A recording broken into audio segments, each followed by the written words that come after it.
मगरूर तोता। सीरत सूरत से ज़्यादा अहम है। ये गर्मियों का एक खुशगवार दिन था। ठंडी हवा चल रही थी। आसमान पर हल्के हल्के बादल छाए हुए थे।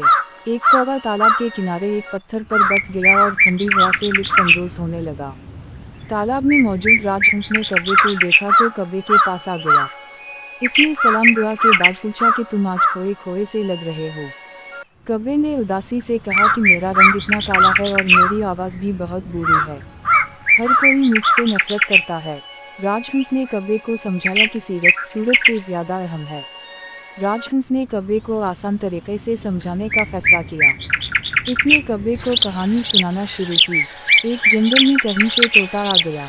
जंगल के परिंदों ने इससे पहले कोई तोता नहीं देखा था। तोता निहायत खूबसूरत था और इसकी आवाज़ भी बहुत अच्छी थी।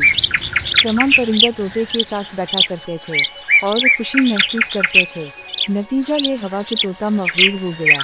इसने तमाम परिंदों के उल्टे सीधे नाम रख दिए और उन पर तनस करने लगा। जल्द ही सारे परिंदे तोते से दूर हो गए क्योंकि जंगल में एक हुदहुद आया था।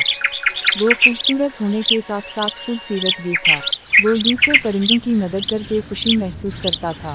आहिस्ता आहिस्ता तमाम परिंदे तोते से दूर हो गए और हुदहुद से दोस्ती कर ली।